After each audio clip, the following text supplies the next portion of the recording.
Hello, hello, hello. Welcome back to Joe Daddy's Garage. It is Monday, February 10th, 2025. Yeah, 1 week down in February. Remember, this is a short month. You only get, is this a leap year? No, that was last year. Yeah, uh, it's only 28 days this month. So remember, there's a no drink challenge for this month for the 29th, 30th, and 31st. So I'm going to participate in that as well, just so you know. Hey, everybody. I hope you're having a good day. I hope you've had a good weekend. And I hope we have some good stuff to talk about tonight. How about that? I know that many of you probably saw the last video that I did, which was working some on the 68 and, of course, putting primer on the 69. And I'm still continuing with that. I found some issues that I didn't like, and so I'm addressing those, and that's the normal thing. Every time you do work like this, you have to consider that it's not going to be right the first time around, and you may have to, redo things, especially with the bodywork part of it. When you're applying fillers and primers, and you can start to see the visual of problems. A lot of times you get, I've kind of mentioned it before. I think I told my patrons, bondo blind, I think is the expression I used. So like you're applying filler and you're seeing the colors change, and whenever you put the hardener into the filler, it has different shades, and so sometimes you just start to like lose your focus, and you're better off just getting it as close as you can, spraying primer on it, and having another look at it. And that's where I'm at right now. So I'm fixing a few small issues. I've bolted the fender and the door back on the driver's side, and I'm taking care of some body line issues. So I do want to get primer on the rest of it, and then of course continue from there in prepping it for eventual paint.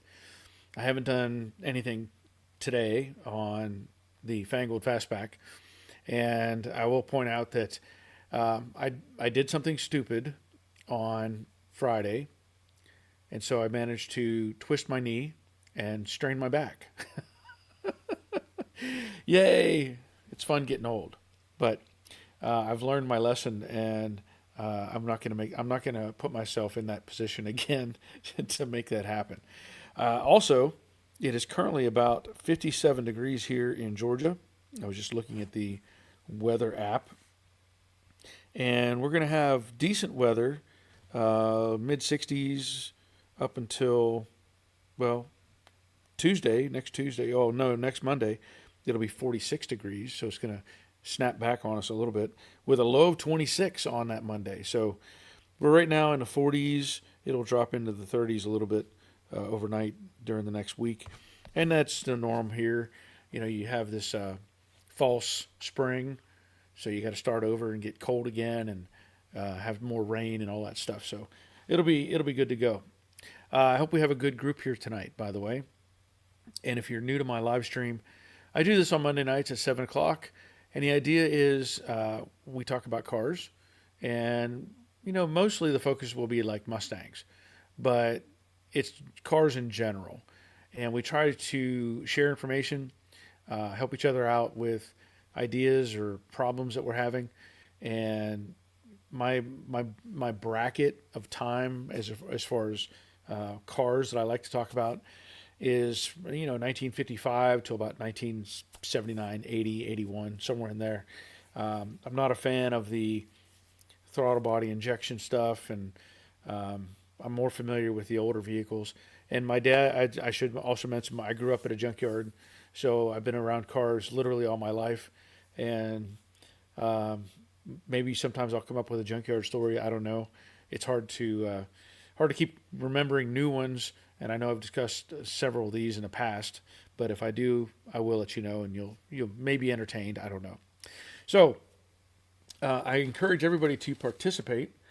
Leave a comment, leave a thumbs up, and share this if you can. Let people know that we're doing this sort of thing.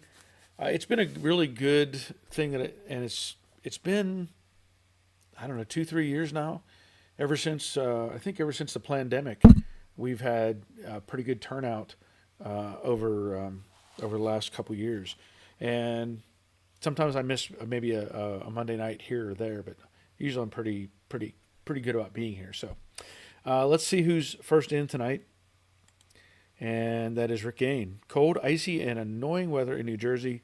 I want spring. Hope all are doing well. Thank you for being here, Rick. And you can keep the ice and all that stuff. We've had our share. Don't need it. David, the bowler hat guy. Good evening, all. Hello, Barry. Hello, David. Glad you're here. Terry Keithley.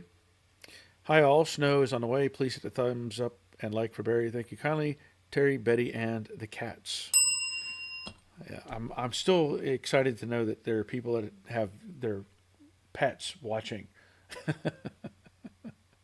Especially cats. I want all the cats to watch my live stream. Rick Stevenson. Good evening, everyone. Good evening, Rick. And Rick is usually my first sign for coffee. So we'll get that started. Glad you're here, Rick. Daryl Horvath. Hello, Barry, from the 51st state. Plus 5 degrees Fahrenheit. Thank you for that. I don't like to do the conversions in my head. Love watching the Fangled project. My 67 Fastback is sleeping on the lift and can't wait for spring to get after it. Awesome. That's good. Good to hear. Rusty's Restoration. Hello, all, and Barry from Southern Indiana. Thumbs up, all. Lois. Oh, I guess looks, maybe. Not Lois. I guess Lois. Looks like you made a lot of progress on both projects. What did you think of that close game last night? Oh, I would like to say that I chose not to watch the game, but unfortunately my wife did. I didn't plan to watch it, but she wanted to watch it, and I had nowhere else to go. So I was there, and actually I was pretty happy with the results. I'll say that. Shout out to the game not being so rigged by the referees. How about that? So, glad to hear, Rusty. George Crackle. Hiya, Barry and the gang from Southeast Michigan. Welcome, George. I like that name. Isn't there some sort of southern dish or something called crackle? I think there's something called crackle. Some sort of fried item, I think. Jerry is checking in. Howdy, Barry. Howdy, y'all. It's chilly here in Texas. Hope y'all have a good car talk. Thank you, Jerry. I hope so as well. And Robert is going to check in as well. The lesser half. 88 degrees and very humid the other day. 43 degrees today, much nicer today. Yeah, 43 is still a little bit low in my book, but I'm sure it feels pretty good in Texas. Tim Miller, try to stay up with your 69. I'm 69. I am working on a 70 Mach 1, fresh motor and 4-speed, and want to test run the 2-barrel Cleveland. Okay. Yeah. It's not a competition, Tim, but I'm glad you're keeping up. It's always a challenge. Mark, right? Hello from perpetual cold Minnesota. -15 tonight with -35 degree wind chills. Please keep that up there. Keep it all right there with you. I don't want any of it. You can have it all. Forever. Ronald Alcom? I can't tell. I guess that's an M. It almost looks like RN from the little tiny bit that I can see. But I'm going to say Alcom. Hello, everyone from snow tomorrow in Pennsylvania. Yeah, well, I'm not surprised. And I'm originally from Pennsylvania, so I still have family up there. So they're enduring the same weather, and it's never fun. Jerry's Garage and Money Pit. Hello from Middle Tennessee to all. Welcome, Jerry. Hope all is well. Steve Reed. Hello, Barry, and everyone. Hope everyone doing well, and give Barry a thumbs up for his great work. Thank you, Steve, from Paducah, Kentucky. I have to say that. Terry Keithley, my daughter is fixing Betty and I barbecue chicken for supper. Well, that's not fair. I can't have any of it, so dang. Tim Miller, 32 degrees in, or sorry, Tim. Yeah, wait, I'm sorry. Where did I get Tim? How am I getting Tim? My mind is fudging letters together. David, 32 degrees in Virginia right now. Yeah. Troy Justin, happy Monday from coastal Georgia, where the temperature dropped 30 degrees. We went from 82 at 1 o'clock to 52 now. Fly, Eagles, fly. Wow, that's a big drop. We didn't experience that kind of a drop here, just south of Atlanta. No, it's maintained, pretty good temperatures today. Jerry says, well, I tripped and fell and have a bump on my right eyebrow and a huge black eye. Oh, wow. I'm sorry to hear that, Jerry. Yeah, don't do that. I know I've got so much stuff in here right now around and moving stuff around and stands and just stuff piled up at the moment that I have to be very careful as well. And even with my Mach 1 on the lift, I have to remember to duck when I go around the back of this car so I don't hit my head on the tires or anything while I'm trying not to trip over stuff. So, yeah, not fun. The fall is not the problem. It's the stop. The ground doesn't give much. I feel your pain. Yeah. It's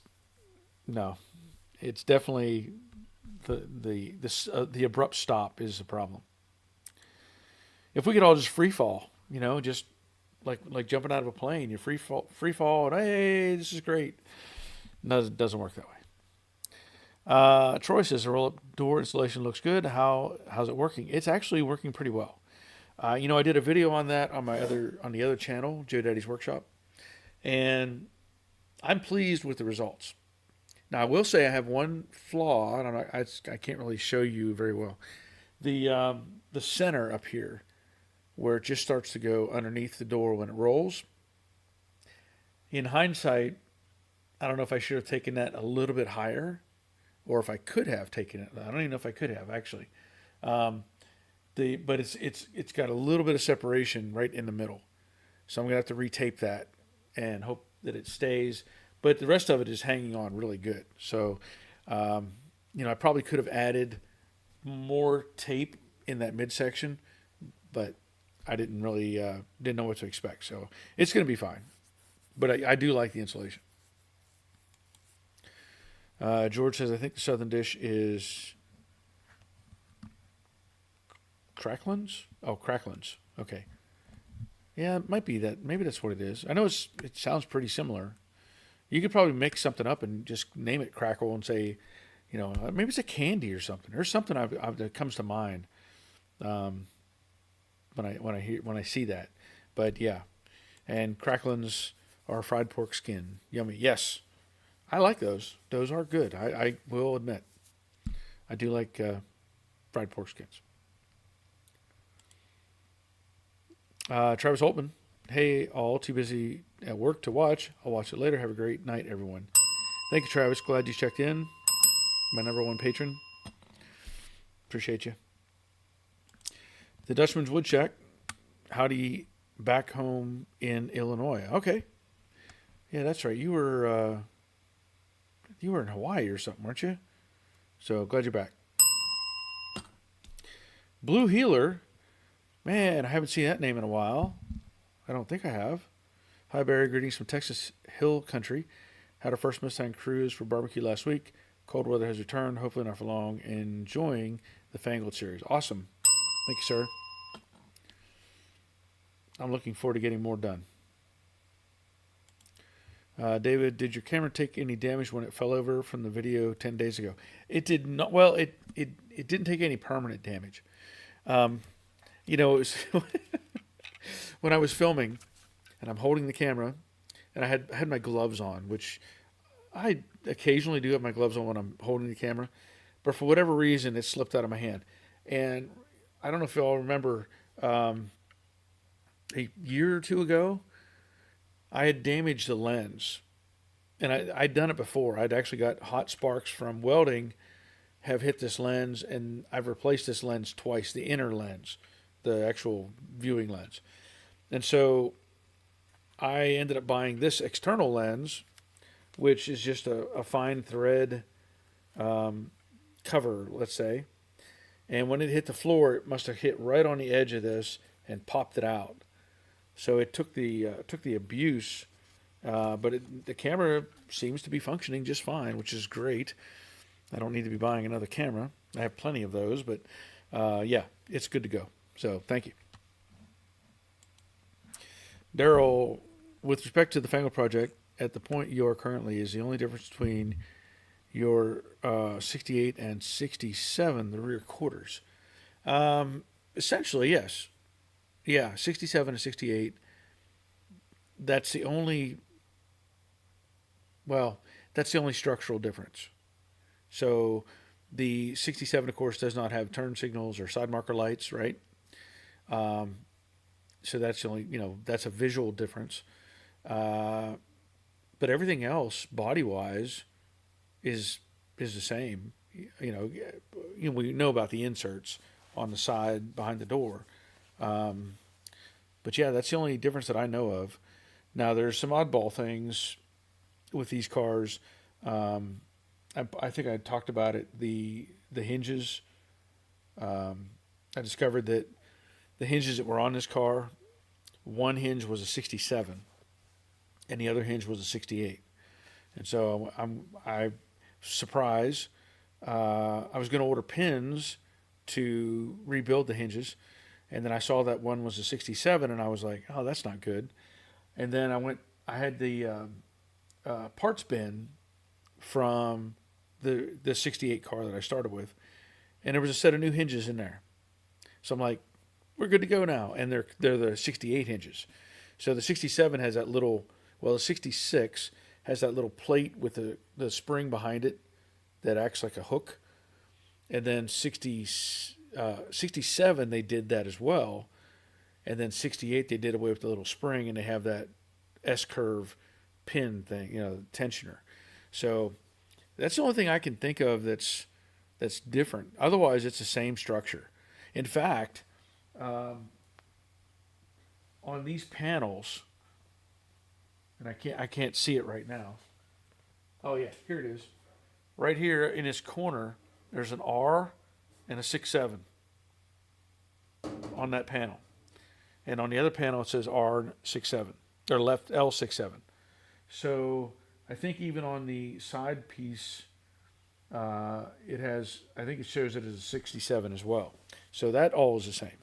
So good question, Daryl. Hope I didn't ramble on too much there.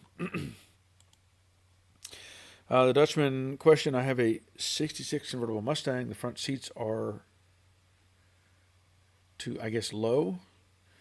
They're a standard size, but I'm looking at something higher or more to where I can get in and out of the car better.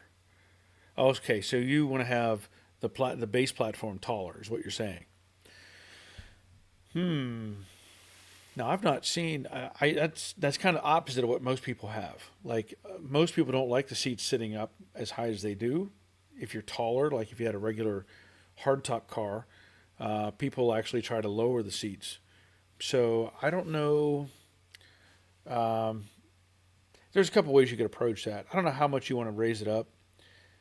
I've done stuff like retrofit seats in different vehicles, and some of the simpler ways you can do this, and I say simple, you could use some 1-inch square tubing, and I say that you could, but you probably couldn't be able to because the bolts aren't long enough. Once they stick through the floor, you run out of room. But something like that, you may be able to redesign to extend them. I don't know. I've never tried to take the bolts out of the tracks, but I guess there's a possibility that you could do that and then put in like square tubing to make the seat sit taller. The difficulty is you've got the bolts that goes straight through the floor, so you don't have an offset. There's nowhere, like I've done other cars where the tracks come down and have a flange, and then they had bolts go through to hold it, so it kind of widened it out. But the Mustangs don't, and that's a challenge there. So I don't know if they make raised kind of tracks or not. I've not kept up with that. I guess the alternative you could do, you could still make that work, but you would have to figure out how high you want to go. Let's say you went 1.5 inches.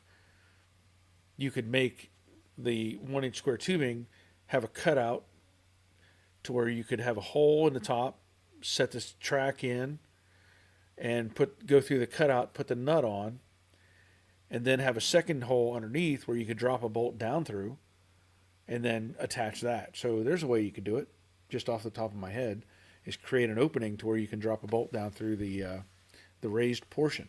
So there you go. There's my quick answer. It's a good question, though. I like that because it makes me think. George Crackle, there was a Crackle bar. Maybe that's what I'm thinking of. Now I want some candy. Hey, Matco Man. Hello, all. Hello, Matco Man. Glad you're here. Yeah, Crackle bar. That makes sense. That was the chocolate bar with the Rice Krispies in it, right? Yeah, I remember. Bob Shoemaker, evening all from Chile, Oklahoma. Welcome, Bob. Glad you're here. Dave Conville checking in, also from New Jersey. Wait, give me a better bell. There you go. Rick Watley, thank you for all you do, man. I would have never been able to do the work on my car without your videos. I often leave them playing in my shop for background encouragement. Well, hey, that works too. That works too. You know, I was just going through. Well, here's just a few random thoughts in my head. I got a notice from YouTube the other day that I've been on YouTube for 16 years now. Yeah, 16 years. The first few videos were just nothing. They were just goofy, just playing around type of things. But I had somebody comment on video number, was it 9? I think it might have been number 9 in the Jade series, and where I was putting the suspension on the car. And what's interesting, again, my approach has changed over the years. I've gone into more detail and tried to do more instructional types things, but that video was a pretty good video. It showed a lot of detail in it. But I go back and I realize now when I do a video, there's a bunch of parameters that they encourage you to do on YouTube. They want hashtags. They want keywords. They want to know if your video has a promotion on it. They want to know if it has altered imagery, like AI stuff. They want to know if it's safe for kids. There's a whole bunch of things you have to answer and all these different things. But as I've come forward in my video processes, I am more in tune with all those things. So I try to put that information there. I try to put links. Like now, if you go to my description box underneath this, you'll see links to all kinds of stuff. So now I was commenting on that video, or got a comment, and I went back to look at that video. And of course, that was from 2017. And I didn't have any of that stuff listed. I didn't have any. I just had a basic description saying, I'm putting new parts on the car, kind of thing. And then I was like, wait a minute, I need to update this. So I sat there for a little while and went back and forth through some of that content and added information because, it didn't ask me then. That's where another thing too, the older videos, the new stuff asks you those questions where the old stuff didn't. And so now you're in a limbo state where you have this information out there and you didn't answer the question that they posed. So now maybe nobody is watching it, or may not be as visible. So there's a whole lot of stuff you have to do to make that work. But I'm glad that you're watching it and learning from the processes, and keeps you encouraged. That's awesome. Here's an extra bell, if I didn't give you one. Danny says there were differences in the early 67 steering systems.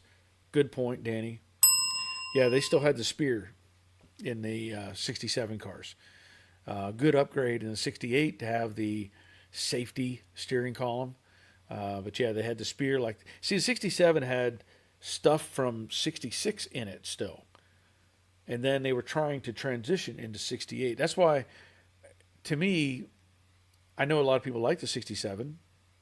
I'm okay with it. I don't have a problem with it. But if I'm given a choice between a 67 and a 68, I'm going to go with the 68 because it's like they got all the things figured out. Said, oh, we don't need to do that. We don't. This is safer, or this process is better. So that's where I'm at with those two cars. But you're right. It did have the spear steering column like the early cars.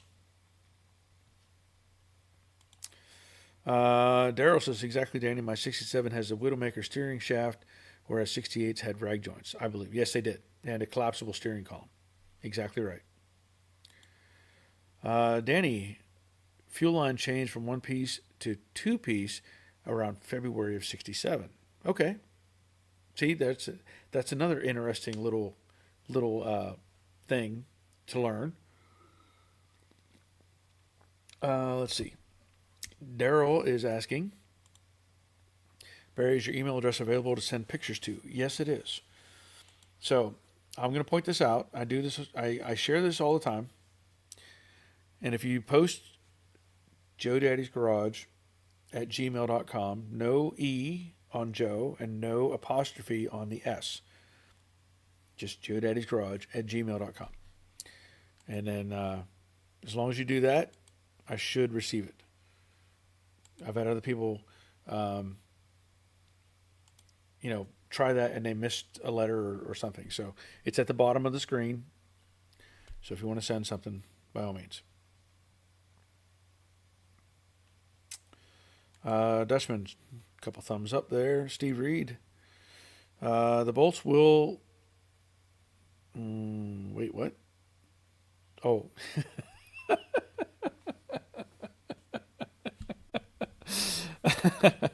I know what you're trying to say, Steve, but that sounds funny. The bolts will no klutz of the tracks. I've replaced them before. But he was trying to say knock out. So you can knock the bolts out of the tracks. That's what Steve was saying. Thanks, Steve. Rick Stevenson, I remember Snert. Yes. Yeah, my first video on YouTube is Snert. Yeah. If you want to know, go look it up later. I left it. I was like, you know what? That's the first video I put on YouTube.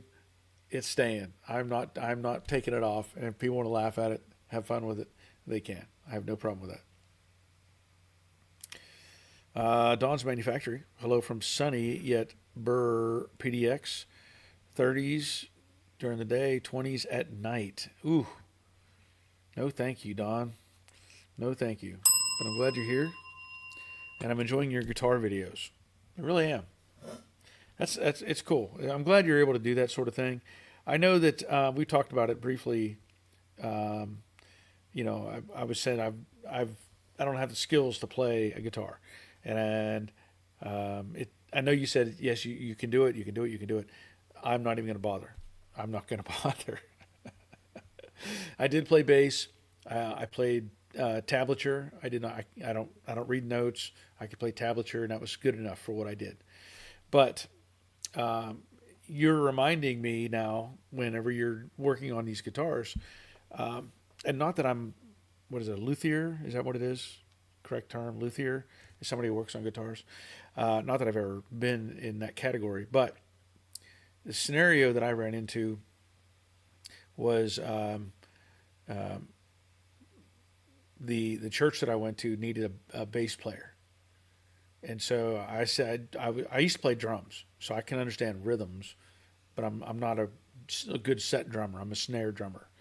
And so they said, we need a bass player. And I said, well, if you find me a bass, I'll figure out how to play it. It was like the same day somebody showed up and gave a bass, just donated a bass. And so I rebuilt that bass, and it didn't, it needed new pots or controls, whatever they call them. And I stripped it all down. I refinished the surface of it. I made a pick guard out of smoked plexiglass, and it looked fantastic. It did, and I learned how to play it, and I enjoyed playing it. I had fun with it, but it ended up getting stolen. It disappeared, and I was very disappointed on that. So I do have a Fender Jazz bass with the traditional sunburst look on it, but I haven't played it in probably at least 10 years. I don't have a reason to, but I do enjoy what you're doing. I think it's really cool. Dave Tyson, good evening all. Evening, Dave. And Don says I play by ear. Yeah, I can't do that. I can't play by ear. I will also point out that I've made a few cigar box guitars. I actually have made cigar box guitars, so those are pretty cool. And Don says limited theory knowledge. Yeah, I have zero. I don't know anything about it. I can't make my mind wrap around it, so I just don't. Daryl says on the front quarters of my 67, I have troubles with the captive nuts on the bottom where it's bolted to the frame. In your experience, can you weld them in? Are you talking about where it bolts to the rocker panel? I'm assuming. And if you are, that's what I do. I don't bother with those little captive nut things. They are a pain. And so I just put in I just take a nut and I may put a bolt in it and put it in place where I want it and then weld it and take the bolt out. And that way it doesn't go anywhere. And I've got it in place where I want it. So yeah, I don't use the captive nuts. They're not very user friendly. So good question, Daryl. Average Asia says, howdy, y'all. Well, hello, Average Asia. Welcome. Hope all is well. Michael, Pagliarini evening all, late to the party. My alternator went south on my way home from work. Oh, that's not fun. And you're up in the northeast, right? Up in Maine or something, or somewhere in that area. So I'm sure that was not fun. Yeah. You definitely don't need to have an alternator going out this time of year. I'm going to see if I get any pictures from the email. Okay, let's see here. So, real nautical fishing. Hey, Barry and all, crazy question. Has anyone heard of 68 Mustangs not having the front side marker lights from the factory, or was it mandatory? I've seen a bunch of 68s without them. If they did, somebody put a 67 fender on it, or they cut them out and welded them shut. It was, from my knowledge, mandatory in 68 that all cars produced had side marker lights. That's my understanding. That's why when they first brought out the 68s with the 67 molded quarter panel, right? They had the screw-on reflectors. They weren't even side marker lights. And then they, it was mandated. So I think 68 was, I think it was 68 was the big transitional year where they were like, I forget when it was mandatory seatbelts, but they had to have the side marker light. So I've seen that too, but I think in most cases people have either put on 67 fenders or just removed the light itself and blocked it off. So, but that's what I know. So that's my opinion. Welcome. Glad you're here. Dawn, I've not had a problem with those captain nuts. Trick is to put them in the hard way when they don't fall out. Put them in the hard way. Oh, then they don't fall out. Oh, okay. I have rarely seen any Mustang that I've worked on that maintain those captive nuts. And so I just take the easy route, knowing that I'm not going to fight with it and push it into the car and then have it get stuck. So I've just bypassed that. Rick Stevenson, I'm fairly certain the seatbelts were mandatory starting in '66. That's probably right. I'm just trying to remember if it was, because I know the seatbelts, the '68s, well, the '69s had the shoulder belts that were up over, they had a carrier that would hold the shoulder belt up in place. Maybe that's what I'm thinking of is when they started to make, but they still didn't, those were still optional, I think. Because even the later vehicles didn't have some of those. Daryl says, putting my newly built 347 stroker with AFR heads in the spring, do you see a problem with using the 289 distributor with a spring kit, or would you go with a new one? I don't know if I have a good answer for that. Don probably has a good answer for that because he knows all about that stuff. So for me, I don't think I'd have a problem with the 289 distributor, but there may be something better out there. And I know Don drag races, and so he may have some really good input, and we'll look forward to what he is going to share with us in just a minute. But I'm probably not the answer guy for that one. Richard Vogel, good evening, Barry. Sorry I'm late. Oh, no problem, Richard. Glad you're here. Steve Reed, 68 was the first year all cars and trucks had to have side marker lights. That's what I thought. Thank you, Steve. Yeah, because I know I'm really familiar too with the 67 to 72 Chevy trucks. And I know in 67 they did not have the side marker lights, and 68 they did. And that's where it was really the mandated to have all that stuff. Dave Tyson, roller camshaft or not? That's a question for Daryl.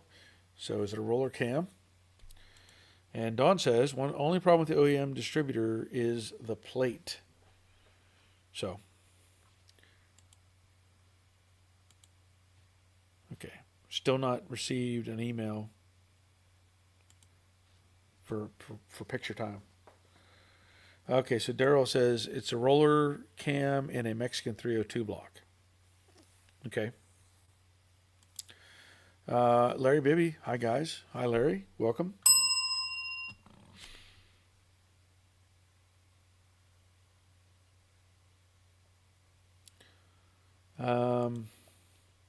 David says, I'm putting a 347 in my 69 project. I'm going with electronic ignition. So there's an answer.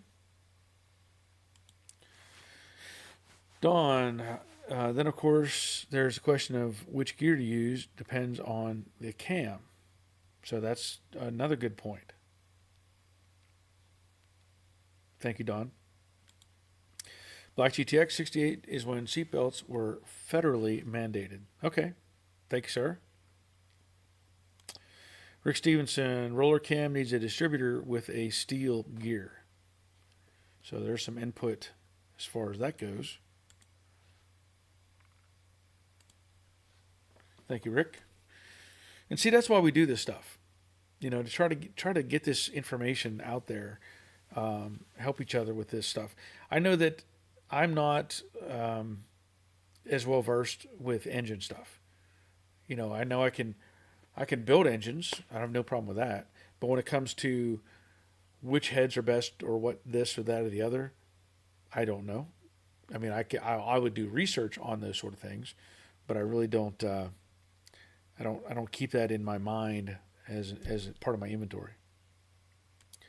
Daryl, I have Petronix 2 in my 289 original Dizzy, so I'd like to keep it. Okay.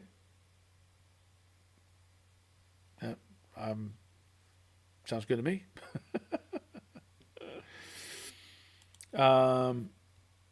Rick Stevenson, a non-roller, has a cast iron gear. Thank you, Rick. And Dawn, here's an answer for y'all. For your information, I made videos about Ford distributors, and I recommend that y'all go to Dawn's page, go to his YouTube channel, and look those up. Thank you, Dawn. Larry Bibby, I'm sorry, Barry, a little off topic. What's going on with the basket case Camaro?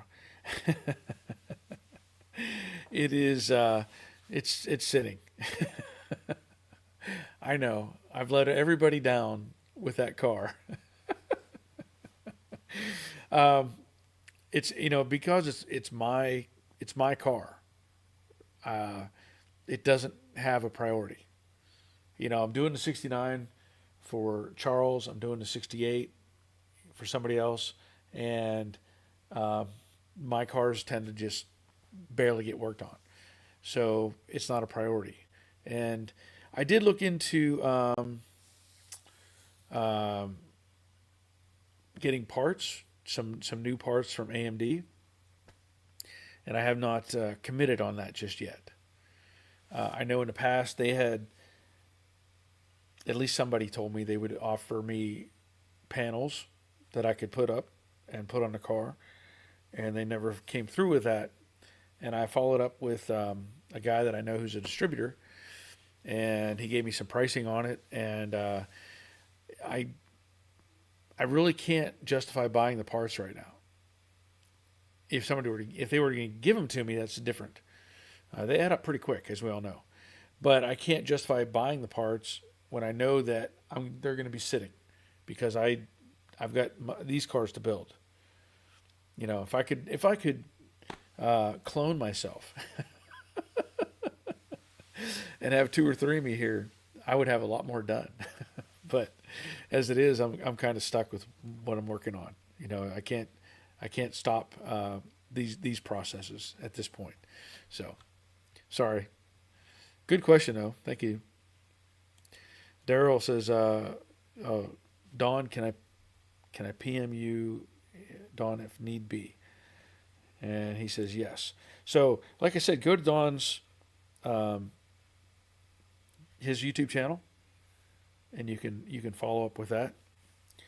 Or if you wanted to, you could email me, Daryl, and I could email Dawn. Maybe bridge the connection there, and I would help you out with that. But yeah, Michael, I personally like MSD products, but they don't play well with other manufacturers. Okay, all right. So that's some input there. Yeah, I think I was going through. What did I find? I don't remember if it was in the. It's in one of the boxes for one of these cars that is here. Um, I think I have an MSD box somewhere, but I haven't. I don't know if it's any good. I don't know what model. I don't know what it is. I just know it's. I think it's an MSD box. It could be just a piece of junk. Just it's in the box or sitting in a tub. I don't know. Daryl says thanks, Don. Rick Stevenson, I remember when you asked yourself about needing some more tape. Um, Wait, what? What? I remember when you asked yourself about needing some more tape. Maybe you could get that guy. Oh, okay. I think I know what you're talking about, Rick. I think. Larry says, I know how it goes.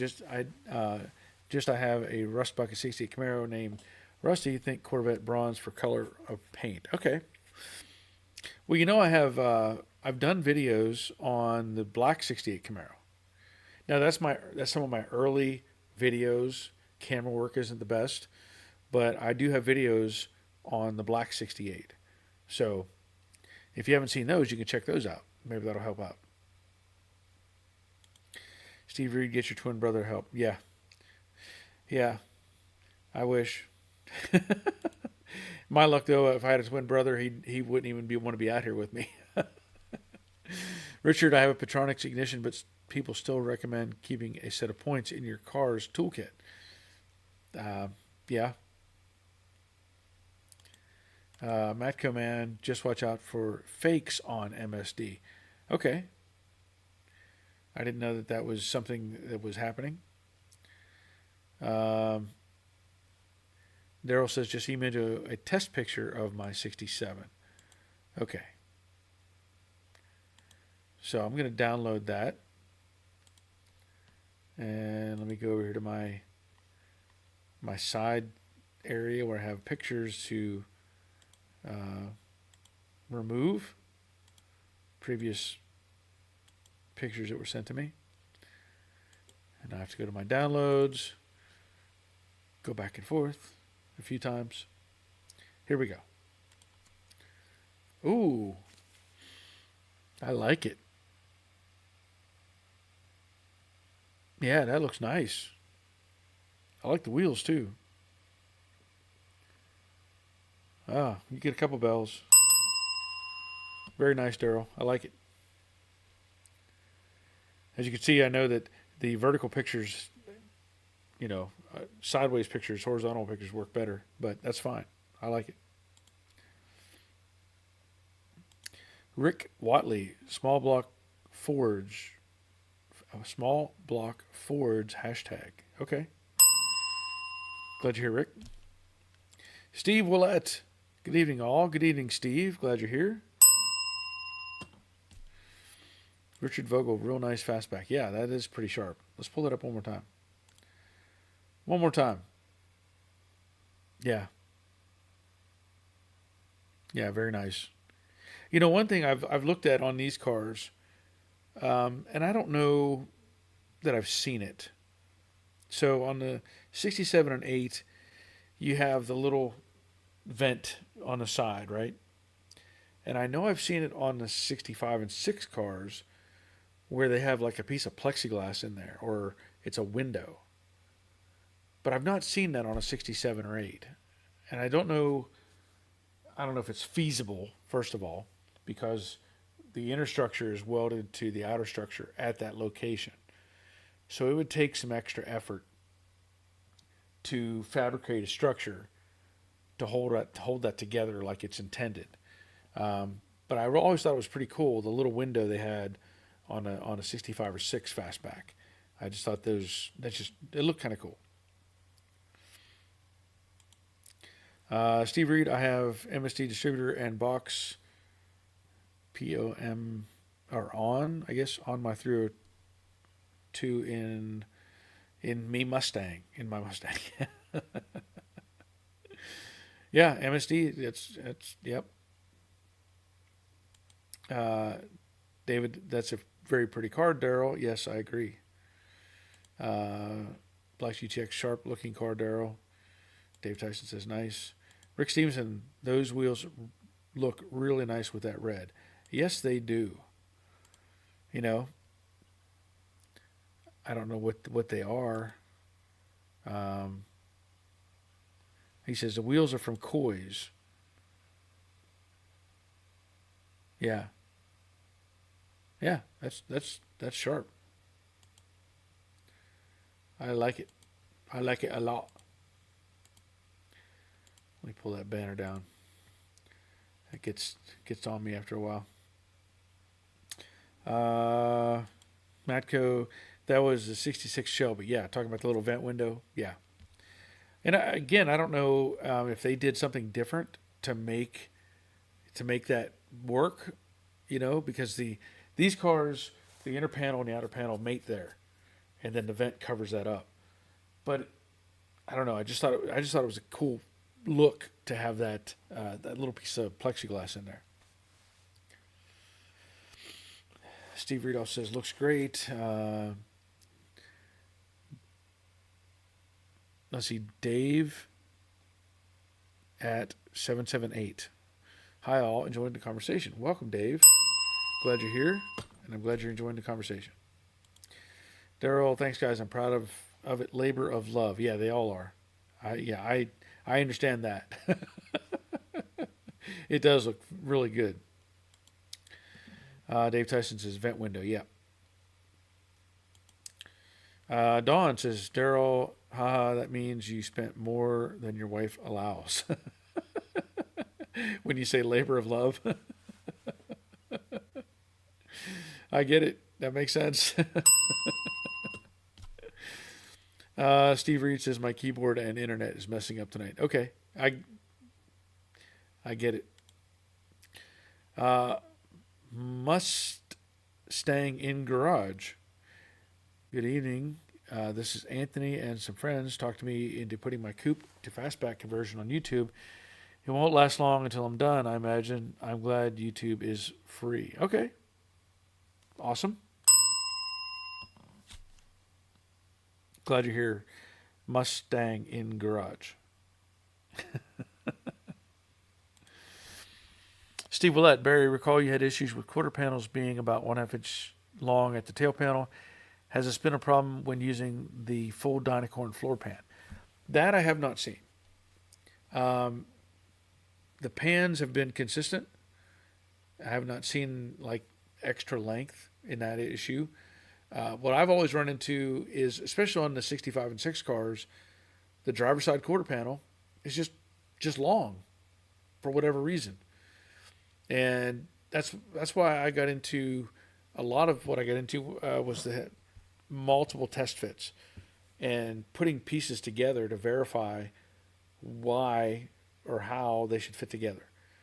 I know people have run into it before. They put a quarter panel on, and then they put the tail panel on, and they never set the deck lid on. And they get all done, and they think, hey, this is great. And then they put their deck lid on, and they're like, something's wrong with my deck lid. And it's not. It's the panel. And I've always had to shorten them, especially on the 65 and 6 cars. Now, like I said, on 67 and 8, I haven't seen that issue, and on the 69, I did not see that as an issue either.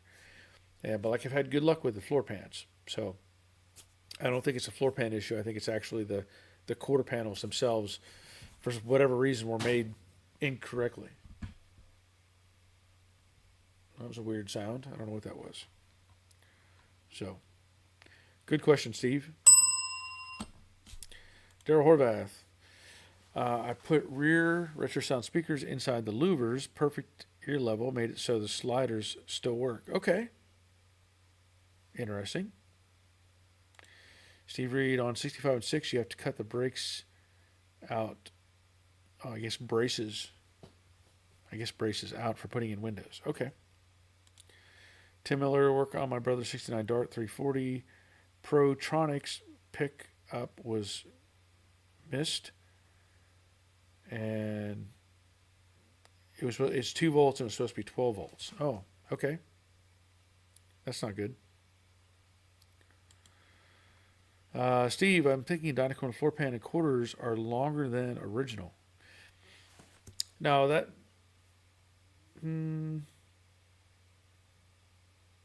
not sure about I could say the floor pan or not, or unless you're talking about, because I think you're putting together a piece by piece car, right? Like you're not starting with the full floor pan. I think you built a I think I have pictures of it, that you built a floor jig, if I remember correctly. I think that's the one you're building, right? And so you're using the pieces rather than a full pre-built pan, if I'm understanding correctly. So I don't know if there should not be a difference with those. I would not suspect there would be a difference, but I guess there's a possibility. But I have not run into that with, because like the light blue Mustang, I put in the full floor pan, and the quarter was too long, so I know I had to cut it down. So I'm pretty sure that's your stuff there, right?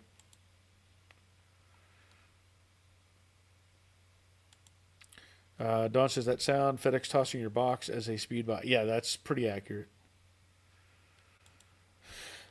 Steve, I had to trim the inner rockers about 1/2 inch to fit the jig. Okay. Well, could it be that the inner rockers are too long? I mean, I know that whenever I was working on putting the pieces on this, I didn't have to trim the rocker. I had to move some metal. Like I had to reshape the flange to make room for the wheelhouse to sit in. I didn't cut anything though. I didn't have to remove anything. And I know that everything else, like the length of the inner rocker to the outer rocker is matched in the front. but I don't know if can say that I've seen a problem with, those pieces. Richard is laughing at Don. Brandon Reisinger. Hey Barry, it's been a bit since I've commented on here. Very happy to report that after over 5 years of work, the 68 Coupe is headed to paint. Couldn't have done it without you. Awesome, man. That's good to hear. That is good to hear. You have to send me some pictures of it sometime. Tim Miller, Fords have resistor wire on key switch. Keep in mind if it had points, it was low volts. Okay, thank you, Tim. Yeah, I'm Steve. I'm trying to think that over, but I can't say I've seen an issue. Maybe there is something, you know, something to that, but I can't bring it to my mind to say yes, that is a problem. At this point, like this pan, it's basically the same thing, and it matches the quarters that dynacorn made for this car, but the wheelhouse fits. All those things kind of puzzle together pretty well. Don says, "Way to go, Brandon." Yes, way to go, Brandon. I like it. Black GTX Mopars use an external ballast resistor. Yep. It's up on the firewall, right? Little ceramic deal. Is that the one we're talking about? I think. It's been a while. So, as we continue on with the conversations and ideas and all these different things, I'm addressing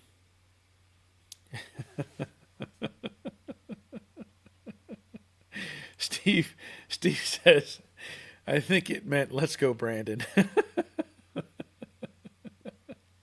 It could have. Could have. Black GTX says yes, resistor on a firewall.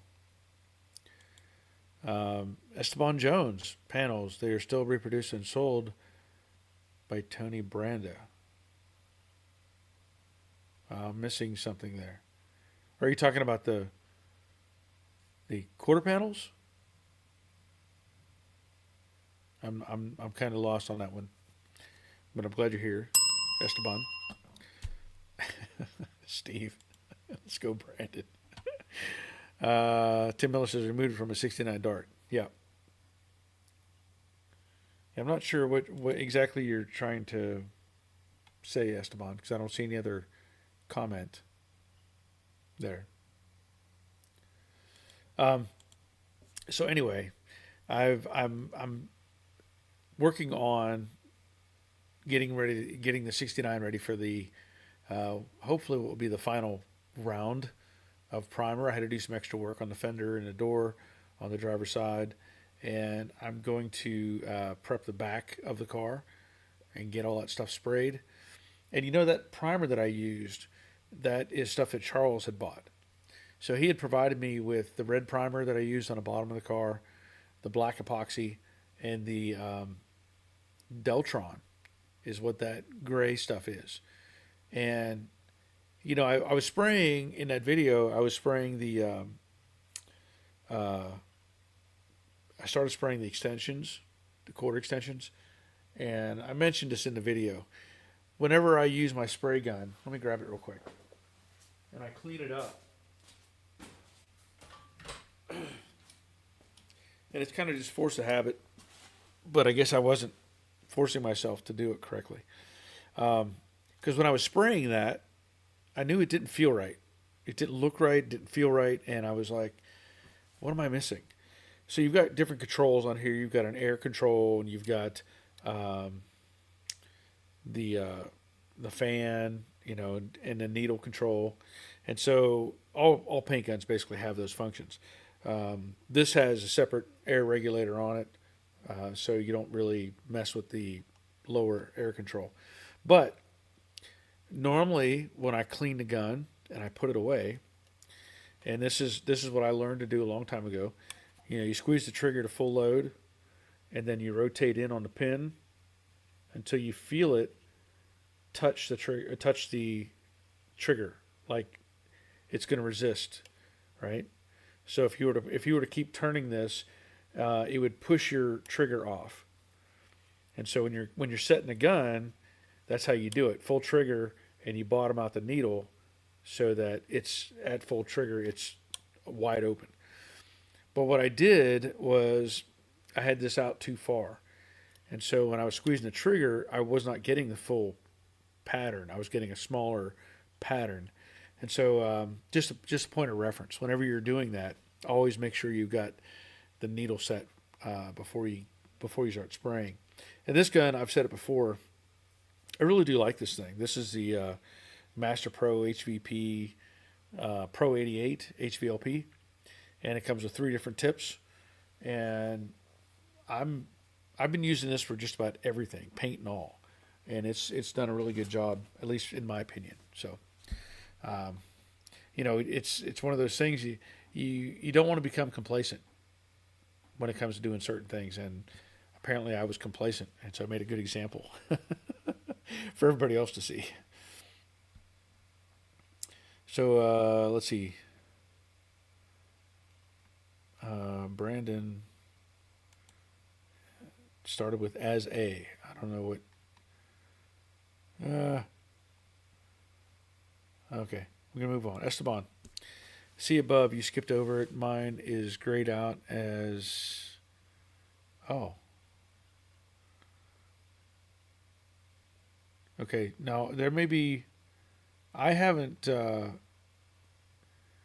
I may be missing something because I don't see it. I've run into this before, where sometimes either the program will block something because I don't see it anywhere, and I don't know why it would do that. But I've run into that before. Whenever there's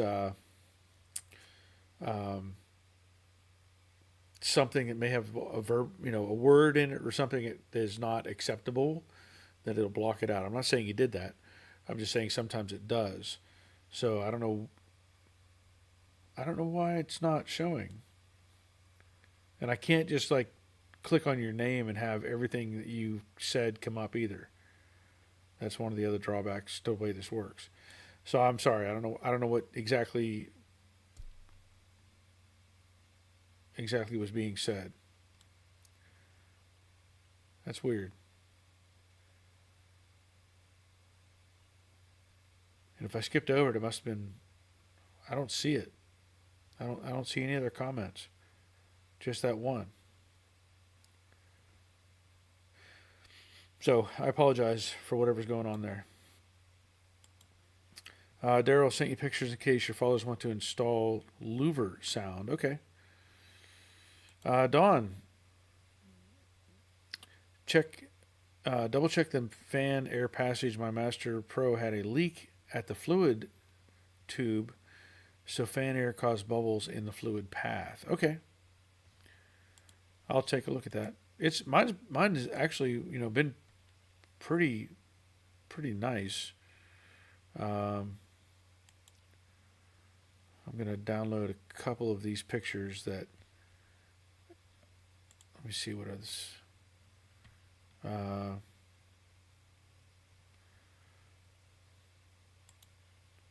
Okay. I don't know if I can pull all those pictures up or not, but we're going to try it. Okay, so S1 says my comment was too long. I can see it, but it's grayed out on my screen. Okay, yeah, it doesn't show up on my screen, so I'm sorry about that. Steve, which HVLP spray cup system do you use? The PPS style cups. I've used the 3M PPS cups for a long time, but it was the early generation, and then they changed the design. You know how that is. They changed the design, and then they let it kind of, the patent go or whatever. And so, like, Harbor Freight now makes copies of those same cups. So I still have all the old cups, and I use the liners from Harbor Freight. It's just easy to get to and get them. Tim Miller, my Binks gun is good. It does good. Yeah, that Binks is a good gun. Let me go back up here for a second. And I have to remove a few pictures before I can download the next batch. So let's see if I can get. And these are pictures related to the putting in speaker system, where the vent side is on his 67. Let's see if I have. So here's a picture showing the panel that he made and the speakers inside. That's actually a pretty cool idea. I like that. So here it is, looking at it from the outside.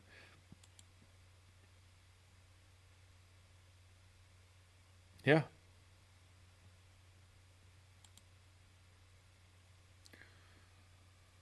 Yeah, I like it. Let's see if I can have any other.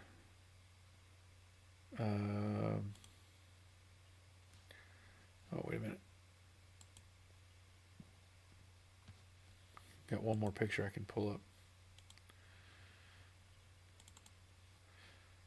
So here's one with the, I guess, the light that goes up there. It's hard for me to see it. It shows up smaller on my screen than it does on yours. I